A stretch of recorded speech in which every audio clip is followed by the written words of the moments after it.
गुरुर्ब्रह्मा गुरुर्विष्णु गुरुर्देवो महेश्वरः साक्षात् परं ब्रह्म तस्मै श्री गुरुवे नमः। रामं रामानुजं सीतां भरतं भरतानुजं सुग्रीवं वायुसूनं च प्रणमामि पुनः पुनः। नमो रामाय लक्ष्मणाय देवैकहस्ते जनकात्मजाय। नमोऽस्तु रुद्रेन्द्रयमानिलेभ्यो नमोऽस्तु चन्द्रार्कमरुद्गणेभ्यः।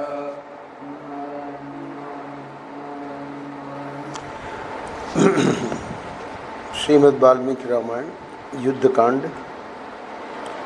कल 30वां अध्याय हम लोगों ने देखा था। तो रावण कहता है कि गुप्तचर के द्वारा यदि शत्रु की गतिविधि का पता चल जाए तो बुद्धिमान राजा थोड़े से ही प्रयत्न के द्वारा युद्ध में उसे धर दबाते और मार भगाते। तो इसी सिद्धांत के अनुसार इसने गुप्तचरों को भेजा और गुप्तचर शार्दूल भी लौट आए हैं। शार्दूल की स्थिति जब देखी तो रावण ने कहा कि कुछ पिटाई वगैरह हुई क्या? बोले कि हाँ, पिटाई वगैरह भी हुई, पर जो भी आप जानना चाहते हैं वंशावली, वो वंशावली कल पूरी सुना दी। अब वाल्मीकि जी वहाँ लंका में क्या होता है इस घटना का वर्णन कर रहे हैं। राक्षस राज रावण के गुप्तचरों ने जब लंका में लौटकर यह बताया कि श्री रामचंद्र जी की सेना सुवेल पर्वत पर आकर ठहरी है और उस पर विजय पाना असंभव है, तब उन गुप्तचरों की बात सुनकर और महाबली श्री राम आ गए हैं यह जानकर रावण को कुछ उद्वेग हुआ। आ गए हैं ये तो उसको पता लग गया था। उसने स्वयं ऊपर चोटी पे अट्टालिका पे खड़े होके सबको देखा, पर यानी अब और करीब आ गए हैं आक्रमण करने के लिए। तो उसने अपने मंत्रियों से इस प्रकार कहा, मेरे सभी मंत्री एकाग्रचित्त होकर शीघ्र यहाँ आ जाएं। हे राक्षसों, यह हमारे लिए गुप्त मंत्रणा करने का अवसर आ गया है। रावण का आदेश सुनकर समस्त मंत्री शीघ्रतापूर्वक वहाँ आ गए। तब रावण ने उन राक्षस जातीय सचिवों के साथ बैठकर आवश्यक कर्तव्य पर विचार किया। दुर्धर्ष वीर रावण ने जो उचित कर्तव्य था उसके विषय में शीघ्र ही विचार विमर्श करके उन सचिवों को विदा कर दिया और अपने भवन में प्रवेश किया। फिर उसने महाबली, महामायावी, माया विशारद राक्षस विद्युत जिह्व को साथ लेकर उस प्रमदा वन में प्रवेश किया जहां मिथिलेश कुमारी सीता विद्यमान थी। अब मंत्रियों ने तो युद्ध की नीति वगैरह सब बताई, पर इसके मन में कुछ और बात थी। उस समय राक्षस राज रावण ने माया जानने वाले विद्युत जीव से कहा, हम दोनों माया द्वारा जनक नंदिनी सीता को मोहित करेंगे। हे निशाचर, तुम श्री रामचंद्र जी का माया निर्मित मस्तक लेकर एक महान धनुष बाण के साथ मेरे पास आओ। रावण की यह आज्ञा पाकर निशाचर विद्युत जीव ने कहा कि बहुत अच्छा। फिर उसने रावण को बड़ी कुशलता से प्रकट की हुई अपनी माया दिखाई। इससे राजा रावण उस पर बहुत प्रसन्न हुआ और उसे अपना आभूषण उतार कर दे दिया। फिर वह महाबली राक्षस राज सीता जी को देखने के लिए अशोक वाटिका में गया। कुबेर के छोटे भाई रावण ने वहाँ सीता को दीन दशा में पड़ी देख, जो उस दीनता के योग्य नहीं थी, वे अशोक वाटिका में रहकर भी शोक मग्न थी। नाम अशोक वाटिका है तो शोक नहीं होना चाहिए, फिर भी वो शोक मग्न थी और सिर नीचा किए पृथ्वी पर बैठकर अपने पतिदेव का चिंतन कर रही थी। उनके आसपास बहुत सी भयंकर राक्षसियां बैठी थीं। रावण ने बड़े हर्ष के साथ अपना नाम बताते हुए जनक किशोरी सीता के पास जाकर धृष्टतापूर्वक वचनों में कहा, हे भद्रे, मेरे बार बार सांत्वना देने और प्रार्थना करने पर भी तुम जिनका आश्रय लेकर मेरी बात नहीं मानती थी, खर का वध करने वाले वे तुम्हारे पतिदेव श्री राम समर भूमि में मारे गए। तुम्हारी जो जड़ थी सर्वथा कट गई। तुम्हारे दर्भ को मैंने चूर्ण कर दिया। अब अपने ऊपर आए हुए इस संकट से ही विवश होकर तुम स्वयं मेरी भार्या बन जाओगी। हे मूढ़ सीते, अब यह राम विषयक चिंतन छोड़ दो। उस मरे हुए राम को लेकर क्या करोगी? हे भद्रे, मेरी सब रानियों की स्वामिनी बन जाओ। हे मूढ़े, तुम अपने को बड़ी बुद्धिमती समझती थी ना। तुम्हारा पुण्य बहुत कम हो गया था, इसीलिए ऐसा हुआ है। अब राम के मारे जाने से तुम्हारा जो उनकी प्राप्ति रूप प्रयोजन था वह समाप्त हो गया। हे सीते, यदि सुनना चाहो तो वृत्रासुर के वध की भयंकर घटना के समान अपने पति के मारे जाने का घोर समाचार सुन लो। अब ये पूरी बनावट करके बात कर रहा है। कहा जाता है राम मुझे मारने के लिए समुद्र के किनारे तक आए थे। उनके साथ वानर राज सुग्रीव की लाई हुई विशाल सेना भी थी। उस विशाल सेना के द्वारा राम समुद्र के उत्तर तट को दबाकर ठहरे। उस समय सूर्यदेव अस्ताचल को चले गए थे। जब आधी रात हुई उस समय रास्ते की थकी मांदी सारी सेना सुखपूर्वक सो गई थी। उस अवस्था में वहां पहुंचकर मेरे गुप्तचरों ने पहले तो उसका भली भांति निरीक्षण किया। फिर प्रहस्त के सेनापतित्व में वहां गई हुई मेरी बहुत बड़ी सेना ने रात में जहां राम और लक्ष्मण थे उस वानर सेना को नष्ट कर दिया। उस समय राक्षसों ने जितने आयुध हैं सबका नाम गिनाया है, वो सब उठाकर वानरों पर प्रहार किया था। तदनंतर शत्रुओं को मथ डालने वाले प्रहस्त ने, जिसके हाथ खूब सधे हुए हैं, बहुत बड़ी तलवार हाथ में लेकर उससे बिना किसी रुकावट के राम का मस्तक काट डाला। फिर अकस्मात उछलकर उसने विभीषण को पकड़ लिया और वानर सैनिकों सहित लक्ष्मण को विभिन्न दिशाओं में भाग जाने को विवश किया। बस राम का काम प्रहस्त ने पूरा कर दिया और बाकी सब भाग गए। हे सीते, वानर राज सुग्रीव की ग्रीवा काट दी गई, ये भी सुनो, और हनुमान की ठोड़ी नष्ट करके उसे राक्षसों ने मार डाला।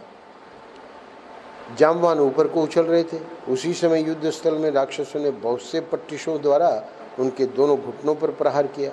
वे छिन्न भिन्न होकर कटे हुए पेड़ की भांति धराशायी हो गए। मैंद और द्विविद दोनों श्रेष्ठ वानर खून से लथपथ होकर पड़े हैं। वे लंबी सांसें खींचते और रोते थे। उसी अवस्था में उन दोनों विशालकाय शत्रुसूदन वानरों को तलवार द्वारा बीच से ही काट डाला गया। पनस नाम का वानर पककर फटे हुए पनस कटहल के समान पृथ्वी पर पड़ा पड़ा अंतिम सांसें ले रहा है। दरिमुख अनेक नाराजों से छिन्न भिन्न हो किसी कंदरा में पड़ा सो रहा है। महातेजस्वी कुमुद सहायकों से घायल हो चीखता चिल्लाता हुआ मर गया। अंगद का क्या हुआ? अंगद पर आक्रमण करके बहुत से राक्षसों ने उन्हें बाणों द्वारा छिन्न भिन्न कर दिया है। वे सब अंगों से रक्त बहाते हुए पृथ्वी पर पड़े। जैसे बादल वायु के वेग से फट जाते हैं, उसी प्रकार बड़े बड़े हाथियों तथा रथ समूह ने वहां सोए हुए वानरों को रौंद कर मथ डाला। जैसे सिंह के खदेड़ने से बड़े बड़े हाथी भागते हैं, उसी प्रकार राक्षसों के पीछा करने पर बहुत से वानर पीठ पर बाणों की मार खाते हुए भाग गए हैं। कोई समुद्र में कूद पड़े और कोई आकाश में उड़ गए हैं। बहुत से रीछ वानरी वृत्ति का आश्रय ले पेड़ों पर चढ़ गए हैं। विकराल नेत्रों वाले राक्षसों ने इन बहुसंख्यक भूरे बंदरों को समुद्र तट, पर्वत और वनों में खदेड़ खदेड़ कर मार डाला है। इस प्रकार मेरी सेना ने सैनिकों सहित तुम्हारे पति को मौत के घाट उतार दिया। खून से भीगा और धूल में सना हुआ उनका यह मस्तक यहाँ लाया गया है। विद्युत जीव को कहा कि जब मैं वर्णन कर दूं तब तुम वो मस्तक ले आना, माया वाला। ऐसा कहकर अत्यंत दुर्जय राक्षस राज रावण ने सीता के सुनते सुनते एक राक्षसी से कहा, तुम क्रूर कर्मा राक्षस विद्युत जीव को बुला ले आओ, जो स्वयं संग्राम भूमि से राम का सिर यहाँ ले आया है। तब विद्युत जीव धनुष सहित उस मस्तक को लेकर आया और सिर झुका रावण को प्रणाम करके उसके सामने खड़ा हो गया। उस समय अपने पास खड़े हुए विशाल जिह्वा वाले राक्षस विद्युत जीव से राजा रावण यूं बोला, तुम दशरथ कुमार राम का मस्तक शीघ्र ही सीता के आगे रख दो, जिससे यह बेचारी अपने पति की अंतिम अवस्था का अच्छी तरह दर्शन कर ले। रावण के ऐसा कहने पर वह राक्षस उस सुंदर मस्तक को सीता के निकट रखकर तत्काल अदृश्य हो गया। पहले तो वो विद्युत जीव में चला गया। अब आगे की घटना देखिए। रावण ने भी उस विशाल चमकीले धनुष को यह कहकर सीता के सामने डाल दिया कि यही राम का त्रिभुवन विख्यात धनुष है। फिर बोला, हे सीते, यही तुम्हारे राम का प्रत्यंचा सहित धनुष है। रात के समय उस मनुष्य को मारकर प्रहस्त इस धनुष को यहाँ ले आया है। मनुष्य कह रहा है। जब विद्युत जीव ने मस्तक वहाँ रखा, उसके साथ ही रावण ने वह धनुष पृथ्वी पर डाल दिया।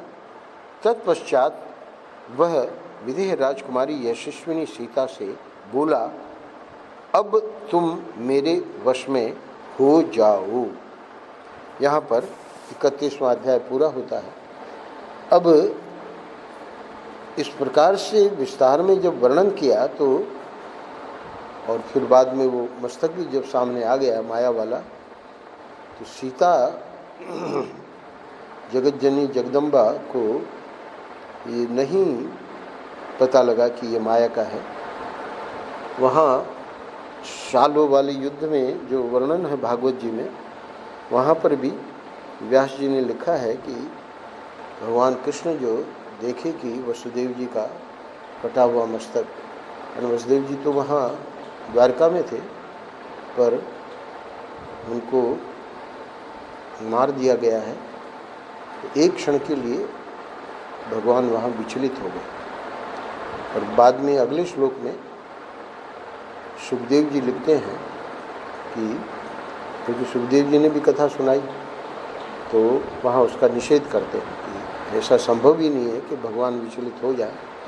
पर यहाँ जगतजननी जगदम्बा ने बड़े विस्तार में बड़ा विलाप किया है 32वें अध्याय में। सीता जी ने उस मस्तक और उस उत्तम धनुष को देखकर तथा हनुमान जी की कही हुई सुग्रीव के साथ मैत्री संबंध होने की बात याद करके अपने पति के जैसे ही नेत्र, मुख का वर्ण, मुखाकृति, केश, ललाट और उस सुंदर चूड़ामणि को लक्ष्य किया। इन सब चिन्हों से पति को पहचान कर वे बहुत दुखी हुई और कुररी की भांति रो रो कर कैकेयी की निंदा करने लगी। क्या कहती है? हे कैकेयी, अब तुम सफल मनोरथ हो जाओ। रघुकुल को आनंदित करने वाले ये मेरे पतिदेव मारे गए। तुम स्वभाव से ही कलहकारिणी हो। तुमने समस्त रघुकुल का संहार कर डाला। आर्य श्री राम ने कैकेयी का कौन सा अपराध किया था जिससे उसने इन्हें चीर वस्त्र देकर मेरे साथ वन में भेज दिया था? ऐसा कहकर दुख की मारी तपस्विनी वैदेही बाला थर थर कांपती हुई कटी कदली के समान पृथ्वी पर गिर पड़ी। फिर 2 घड़ी में उनकी चेतना लौटी और वे विशाल लोचना सीता कुछ धीरज धारण कर उस मस्तक को अपने निकट रखकर विलाप करने लगी। हाय महाबाहो, हे महाबाहो, मैं मारी गई। आप वीर व्रत का पालन करने वाले थे। आपकी इस अंतिम अवस्था को मुझे अपनी आंखों से देखना पड़ा। आपने मुझे विधवा बना दिया। स्त्री से पहले पति का मरना उसके लिए महान अनर्थकारी दोष बताया जाता है।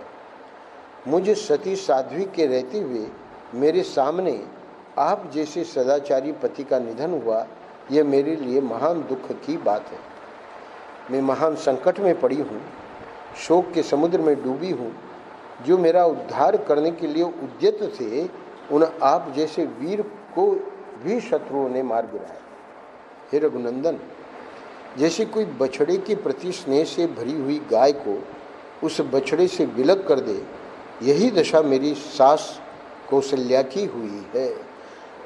वे दयामयी जननी आप जैसे पुत्र से बिछुड़ गईं। हे रघुवीर, ज्योतिषियों ने तो आपकी आयु बहुत बड़ी बताई थी, किंतु उनकी बात भी झूठी सिद्ध हुई। हे रघुनंदन, आप बड़े अल्पायु निकले, अथवा बुद्धिमान होकर भी आपकी बुद्धि मारी गई। तभी तो आप सोते हुए ही शत्रु के वश में पड़ गए, अथवा ये काल ही समस्त प्राणियों के उद्भव में हेतु है। अतः वही प्राणी मात्र को पकाता है, उन्हें यानी काल इन प्राणियों को शुभाशुभ कर्मों के फल से संयुक्त करता है। आप तो नीति शास्त्र के विद्वान थे, संकट से बचने के उपायों को जानते थे और व्यसनों के निवारण में कुशल थे, तो भी कैसे आपको ऐसी मृत्यु प्राप्त हुई जो दूसरे किसी वीर पुरुष को प्राप्त होती नहीं देखी गई थी। हे कमल नयन, भीषण और अत्यंत क्रूर काल रात्रि आपको हृदय से लगाकर मुझसे हठात छीन ले गई। हे पुरुषोत्तम, हे महाबाहो, आप मुझ तपस्विनी को त्याग कर अपनी प्रियतमा नारी की भांति इस पृथ्वी का आलिंगन करके यहाँ सो रहे हैं। हे वीर, जिसका मैं प्रयत्न पूर्वक गंध और पुष्पमाला आदि के द्वारा नित्य प्रति पूजन करती थी, तथा जो मुझे बहुत प्रिय था, यह आपका वही स्वर्ण भूषित धनुष है। हे निष्पाप रघुनंदन, निश्चय ही आप स्वर्ग में जाकर मेरे ससुर और अपने पिता महाराज दशरथ से तथा अन्य सब पितरों से भी मिले होंगे। आप पिता की आज्ञा का पालन रूपी महान कर्म करके अद्भुत पुण्य का उपार्जन कर यहाँ से अपने उस राजर्षि कुल की उपेक्षा करके उसे छोड़कर जा रहे हैं, जो आकाश में नक्षत्र बनकर प्रकाशित होता है। आपको ऐसा नहीं करना चाहिए। हे राजन, आपने अपनी छोटी अवस्था में ही, जबकि मेरी भी छोटी ही अवस्था थी, मुझे पत्नी रूप में प्राप्त किया। मैं सदा आपके साथ विचरने वाली सहधर्मिणी हूँ। आप मेरी ओर क्यों नहीं देखते हैं, अथवा मेरी बात का उत्तर क्यों नहीं देते हैं? हे काकुस्थ, मेरा पानी ग्रहण करते समय जो आपने प्रतिज्ञा की थी कि मैं तुम्हारे साथ धर्माचरण करूँगा, उसका स्मरण कीजिए और मुझ दुखिनी को भी साथ ही ले चलिए। हे गतिमानों में श्रेष्ठ रघुनंदन, आप मुझे अपने साथ वन में लाकर और यहाँ मुझ दुखिनी को छोड़कर इस लोक से परलोक को क्यों चले गए? मैंने ही अनेक मंगलमय उपचारों से सुंदर आपके जिस श्री विग्रह का आलिंगन किया था, आज उसी को मांसभक्षी हिंसक जंतु अवश्य इधर उधर घसीट रहे होंगे। आपने तो पर्याप्त दक्षिणाओं से युक्त अग्निष्टोम आदि यज्ञों द्वारा भगवान यज्ञ पुरुष की आराधना की है।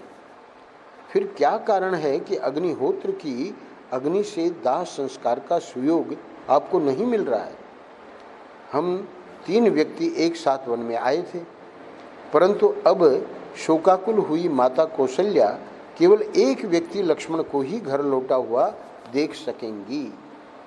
उनके पूछने पर लक्ष्मण उन्हें रात्रि के समय राक्षसों के हाथ से आपके मित्र की सेना के तथा सोते हुए आपके भी वध का समाचार अवश्य सुनाएंगे।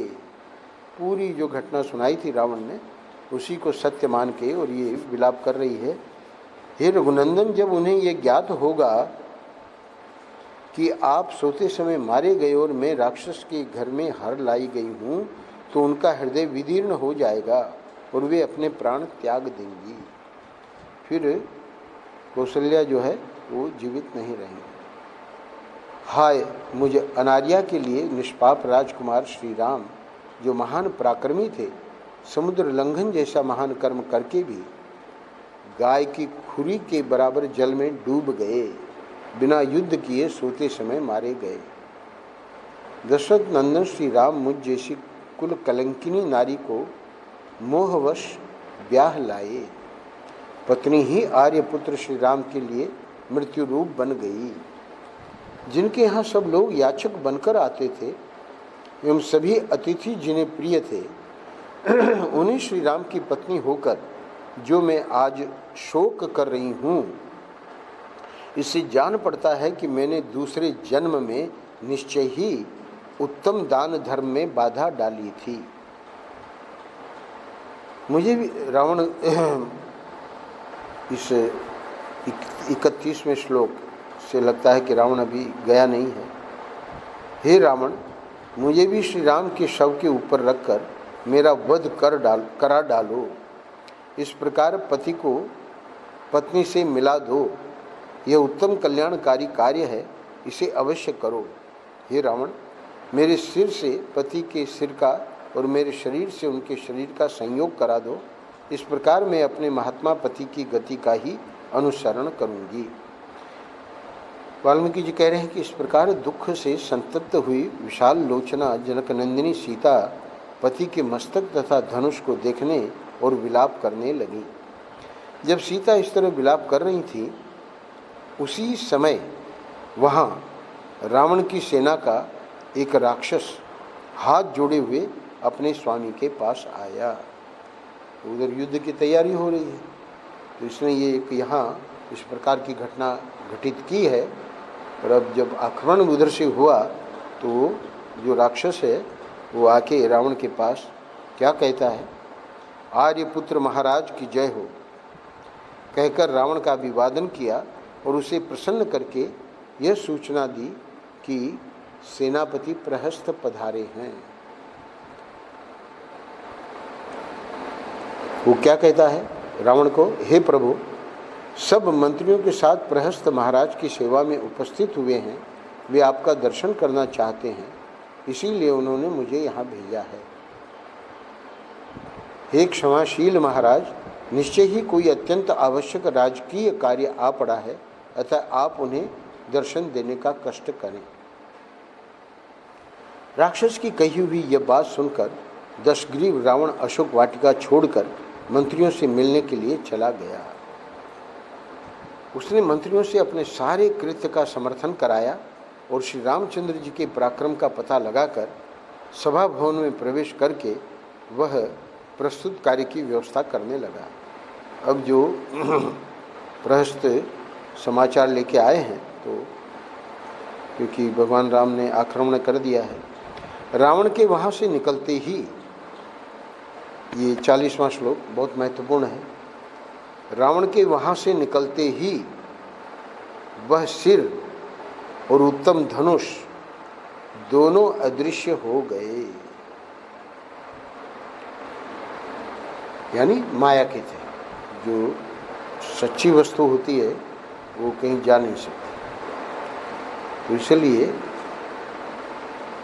थोड़ी देर तक रहे जब तक वो संकल्प था मायावी का, और अब वो संकल्प हट गया और दोनों, न वहाँ धनुष रहा न वो सर्व। अब इस घटना से भी आगे सीता को शर्मा करके एक राक्षसी जो है बतावेगी, तो उसको विश्वास हो जाएगा, क्योंकि ऐसे अदृश्य हो नहीं सकता। राक्षस राज रावण ने अपने उन भयानक मंत्रियों के साथ बैठकर राम के प्रति किए जाने वाले तत्काल उचित कर्तव्य का निश्चय किया। फिर राक्षस राज रावण ने पास ही खड़े हुए अपने हितैषी सेनापतियों से इस प्रकार समयानुकूल बात कही, तुम सब लोग शीघ्र ही डंडे से पीट पीट कर धोसा बजाते हुए समस्त सैनिकों को एकत्र करो, परंतु उन्हें इसका कारण नहीं बताना चाहिए। एक बार सब सैनिक आ जाएं, और दूतों ने तथास्तु कहकर रावण की आज्ञा स्वीकार की और उसी समय सहसा विशाल सेना को एकत्र कर दिया। फिर युद्ध की अभिलाषा रखने वाले अपने स्वामी को ये सूचना दी कि सारी सेना आ गई। यहाँ पर भी एक रहस्य है। ये कहता है कि उन्हें यानी सेना को इसका कारण नहीं बताना चाहिए। तो सेना तो घबराई हुई है।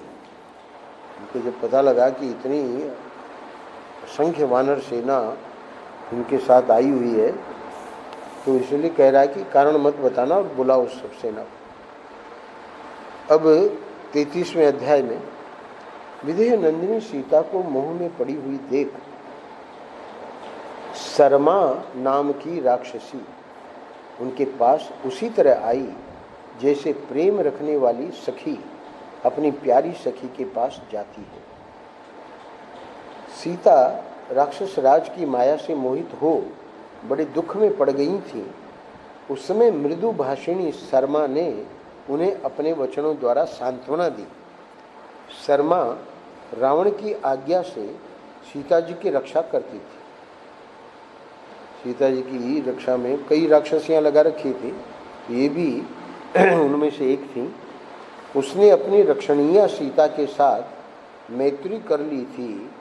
वह बड़ी दयालु और दृढ़ संकल्प थी। 2 राक्षसियों का वर्णन है, एक त्रिजटा का जिसको स्वप्न आया था, और एक ये जो शर्मा है उसने शुरू से ही मैत्री कर ली थी। शर्मा ने सखी सीता को देखा। उनकी चेतना नष्ट सी हो रही थी, जैसे परिश्रम से थकी हुई घोड़ी धरती की धूल में लौटकर खड़ी हुई हो। उसी प्रकार सीता भी पृथ्वी पर लौटकर रोने और विलाप करने के कारण धूली धूसरित हो रही थी। उसने एक सखी के स्नेह से उत्तम व्रत का उत्तम व्रत का पालन करने वाली सीता को आश्वासन दिया। कहती है, हे विदेह नंदिनी, धैर्य धारण करो, तुम्हारे मन में व्यथा नहीं होनी चाहिए।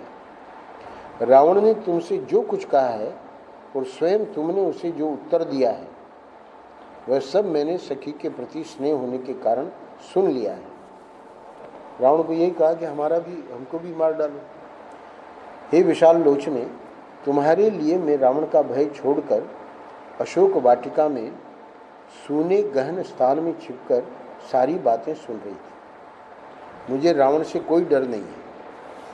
हे मिथिलेश कुमारी, राक्षस राज रावण जिस कारण यहाँ से घबराकर निकल गया है, उसका भी मैं वहाँ जाकर पूर्ण रूप से पता लगा आई हूँ। बड़ी बुद्धिमान है ये।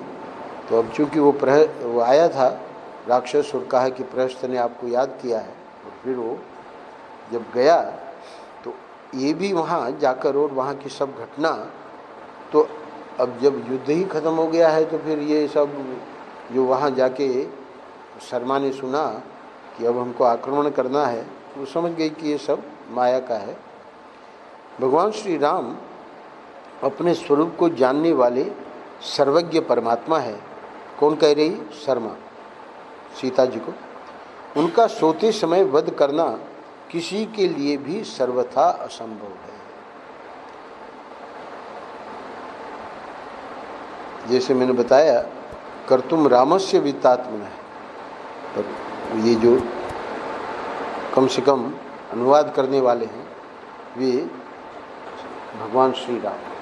तो सर्वज्ञ होने के कारण कभी भी ये संभव ही नहीं है कि उनको सोते समय कोई वध कर दे। पुरुष सिंह श्री राम के विषय में इस तरह उनके वध होने की बात युक्ति संगत नहीं जान पड़ती। अच्छा, वानर लोग वृक्षों के द्वारा युद्ध करने वाले हैं, उनका भी इस तरह मारा जाना कदापि संभव नहीं है, क्योंकि जैसे देवता लोग देवराज इंद्र से पालित होते हैं, उसी प्रकार ये वानर श्री रामचंद्र जी से भली भांति सुरक्षित हैं। शर्मा बहुत युक्त बात कह रही है कि श्री रामचंद्र जी से जो ये सेना भली भांति सुरक्षित है, तो ऐसा संभव नहीं है जैसा उसने वर्णन किया है कि सब वानर मारे गए और बाकी भाग गए। हे सीते, श्रीमान राम गोलाकार बड़ी बड़ी भुजाओं से सुशोभित, चौड़ी छाती वाले, प्रतापी, धनुर्धर, सुगठित शरीर से युक्त और भूमंडल में सुविख्यात धर्मात्मा हैं। उनमें महान पराक्रम है। वे भाई लक्ष्मण की सहायता से अपनी तथा दूसरे की भी रक्षा करने में समर्थ हैं। नीति शास्त्र के ज्ञाता हैं और कुलीन हैं। उनके बल और पौरुष अचिंत्य हैं। वे शत्रु पक्ष के सैन्य समूहों का संहार करने की शक्ति रखते हैं। शत्रुसूदन श्री राम कदापि मारे नहीं गए हैं। रावण की बुद्धि और कर्म दोनों ही बुरे हैं। वह समस्त प्राणियों का विरोधी, क्रूर और मायावी है। उसने तुम पर यह माया का प्रयोग किया था। वह मस्तक और धनुष माया द्वारा रचे गए थे। अब तुम्हारे शोक के दिन बीत गए। सब प्रकार से कल्याण का अवसर उपस्थित हुआ है। निश्चय ही लक्ष्मी तुम्हारा सेवन करती है। तुम्हारा प्रिय कार्य होने जा रहा है, उसे बताती हूँ, सुनो। श्री रामचंद्र जी वानर सेना के साथ समुद्र को लांघकर इस पार आ रहे हैं। उन्होंने सागर के दक्षिण तट पर पड़ाव डाला है। मैंने स्वयं लक्ष्मण सहित पूर्ण काम श्री राम का दर्शन किया है। ये यहाँ पर भी एक बहुत महत्वपूर्ण बात कह रही है। हालांकि इसको कोई अधिकार नहीं था कि वो वहाँ जाके देख के आवे, पर ये अब सीता के लिए ये सब करती थी। आगे बतावेगी कि मेरे में कितना सामर्थ्य है। मैंने स्वयं लक्ष्मण सहित पूर्ण काम श्री राम का दर्शन किया है। वे समुद्र तट पर ठहरी हुई अपनी संगठित सेनाओं द्वारा सर्वथा सुरक्षित हैं। रावण ने जो जो शीघ्रगामी राक्षस भेजे थे, वे सब यहाँ यही समाचार लाए हैं कि श्री रघुनाथ जी समुद्र को पार करके आ गए। हे विशाल लोचने, इस समाचार को सुनकर यह राक्षस राज रावण अपने सभी मंत्रियों के साथ गुप्त परामर्श कर रहा है। तो गुप्त परामर्श भी सुन के आई थी। जब राक्षसी शर्मा सीता से ये बातें कह रही थीं, उसी समय उसने युद्ध के लिए पूर्णतः उद्योगशील सैनिकों का भैरव नाद सुना। डंडे की चोट से बजने वाले धोसे का गंभीर नाद सुनकर मधुर भाषणी शर्मा ने सीता से कहा, हे भीरू, यह भयानक भेरी नाद युद्ध के लिए तैयारी की सूचना दे रहा है। मेघ की गर्जना के समान रणभेरी का गंभीर घोष तुम भी सुन लो। मतवाले हाथी सजाए जा रहे हैं, रथ में घोड़े जोते जा रहे हैं और हजारों घोड़सवार हाथ में भाला लिए दृष्टिगोचर हो रहे हैं। जहाँ तहाँ से युद्ध के लिए सम्नद्ध हुए सहस्रों सैनिक दौड़े चले आ रहे हैं। सारी सड़कें अद्भुत वेश में सजे और बड़े वेग से गर्जना करते हुए सैनिकों से उसी तरह भरती जा रही है जैसे जल के असंख्य प्रवाह सागर में मिल रहे हों। नाना प्रकार की प्रभा बिखेरने वाले चमचमाते हुए अस्त्र शस्त्रों, ढालों और कवचों की वह चमक देखो। राक्षस राज रावण का अनुगमन करने वाले रथों, घोड़ों, हाथियों तथा रोमांचित हुए वेगशाली राक्षसों में इस समय यह बड़ी हड़बड़ी दिखाई देती है। ग्रीष्म ऋतु में वन को जलाते हुए दावानल का जैसा ज्वाजल्यमान रूप होता है, वैसी ही प्रभा इन अस्त्र शस्त्र आदि की दिखाई देती है। ये 33वां अध्याय पूरा होने जा रहा है। हाथियों पर बजते हुए घंटों का गंभीर घोष सुनो, रथों की घरघराहट सुनो और हिनहिनाते हुए घोड़ों तथा भांति भांति के बाजों की आवाज़ भी सुन लो। हाथों में हथियार लिए रावण के अनुगामी राक्षसों में इस समय बड़ी घबराहट है। इसे ये जान लो कि उन पर कोई बड़ा भारी रोमांचकारी भय उपस्थित हुआ है और शोक का निवारण करने वाली लक्ष्मी तुम्हारी सेवा में उपस्थित हो रही है। तुम्हारे पति कमल नयन श्री राम क्रोध को जीत चुके हैं। उनका पराक्रम अचिंत्य है। वे दैत्यों को परास्त करने वाले इंद्र की भांति राक्षसों को हराकर सम्रांगण में रावण का वध करके तुम्हें प्राप्त कर लेंगे। जैसे शत्रुसूदन इंद्र ने उपेंद्र की सहायता से शत्रुओं पर पराक्रम प्रकट किया था। उपेंद्र तो स्वयं विष्णु थे, तो भगवान विष्णु का जब उनको सहयोग मिल गया, तो उसी प्रकार तुम्हारे पतिदेव, ये तो स्वयं विष्णु के ही अवतार हैं। श्री राम अपने भाई लक्ष्मण के सहयोग से राक्षसों पर अपने बल विक्रम का प्रदर्शन करेंगे। शत्रु रावण का संहार हो जाने पर मैं शीघ्र ही तुम जैसी सती साध्वी को यहाँ पधारे हुए श्री रघुनाथ जी की गोद में समोद यानी खुश हुए बैठी देखूंगी। अब शीघ्र ही तुम्हारा मनोरथ पूरा होगा। हे जनक नंदिनी, विशाल वक्षस्थल से विभूषित श्री राम के मिलने पर उनकी छाती से लगकर तुम शीघ्र ही नेत्रों से आनंद के आंसू बहाओगी। हे देवी सीते, कई महीनों से तुम्हारे केशों की एक ही वेणी जटा के रूप में परिणत हो जो कटी प्रदेश तक लटक रही है, उसे महाबली श्री राम शीघ्र ही अपने हाथों से खोलेंगे। हे देवी, जैसे नागिन केंचुल छोड़ती है, उसी प्रकार तुम उदित हुए पूर्ण चंद्र के समान अपने पति का मुदित मुख देखकर शोक के आंसू बहाना छोड़ दोगे। हे मिथिलेश कुमारी, सम्रांगण में शीघ्र ही रावण का वध करके सुख भोगने के योग्य श्री राम सफल मनोरथ हो तुझ प्रियतमा के साथ मनोवांछित सुख प्राप्त करेंगे। अंतिम 2 श्लोकों में जैसे पृथ्वी उत्तम वर्षा से अभिषिक्त होने पर हरी भरी खेती से लहलहा उठती है, उसी प्रकार तुम महात्मा श्री राम से सम्मानित हो आनंद मग्न हो जाओगी। हे देवी, जो गिरिवर मेरु के चारों ओर घूमते हुए अश्व की भांति शीघ्रता पूर्वक मंडलाकार गति से चलते हैं, कौन? भगवान सूर्य। उन्हीं भगवान सूर्य की जो तुम्हारे कुल के देवता हैं, तुम यहाँ शरण लो, क्योंकि ये भगवान सूर्य प्रजाजनों को सुख देने तथा उनका दुख दूर करने में समर्थ हैं। इस प्रकार से शर्मा सांत्वना देती है। अब कल के प्रसंग में हम देखेंगे कि सीता के अनुरोध से शर्मा का उन्हें मंत्रियों सहित रावण का निश्चित विचार बताना। तो सीता अनुरोध करती है कि तुम जब इस प्रकार बिल्कुल अदृश्य होकर जा सकती हो और सब पता लगा सकती हो, तुम्हें रावण का क्या विचार है ये जानना चाहती हूँ। तो अगले अध्याय में स्वयं जाएगी और लौट के सीता को बतावेगी। अब उधर क्या वर्णन किया वो सब सीता को माल्यवान का रावण को श्री राम से संधि करने के लिए समझाना, ये सब जो बातें वहाँ हुई वो सीता को बताया इसने, शर्मा ने। और ये रावण क्या करता है, नाना है ये माल्यवान, तो माल्यवान पर आक्षेप और नगर की रक्षा का प्रबंध करके रावण, क्योंकि माल्यवान जब कहता है कि तुम जीत नहीं सकते तो फिर वो गुस्सा हो जाता है नाना पे, तो रक्षा का प्रबंध करके रावण का अपने अंतःपुर में जाना है। वहाँ सब सेना को बता दिया कि कैसे कैसे तुमको कहाँ कहाँ कौन कौन से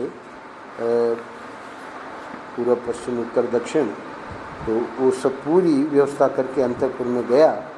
और इधर क्या होता है, विभीषण का श्री राम से रावण द्वारा किए गए लंका की रक्षा के प्रबंध का वर्णन तथा श्री राम द्वारा लंका के विभिन्न द्वारों पर आक्रमण करने के लिए अपने सेनापतियों की नियुक्ति, तो इस प्रकार क्रमशः है। अब आगे जो घटनाएं हो रही हैं, शर्मा ने तो उसको सांत्वना दे भी दी, और जो सीता जी ने कहा कि वहाँ की सब बातें मुझे बताओ कि रावण क्या निश्चय कर रहा है, तो वो सब बातें इस प्रकार से रिपोर्ट देती रहेंगी पूरे युद्ध की। और इधर युद्ध का हमारा, क्योंकि हम लोग अभी 34वें अध्याय को पूरा किए हैं और ये 128 अध्याय में युद्ध कांड है, तो करीब करीब 90 से अधिक अध्याय अभी युद्ध कांड के शेष हैं। और ये बहुत ही अद्भुत वर्णन किया है वाल्मीकि जी ने, यानी जो सच्ची घटनाओं का इतिहास में वर्णन है वो वाल्मीकि में ही है।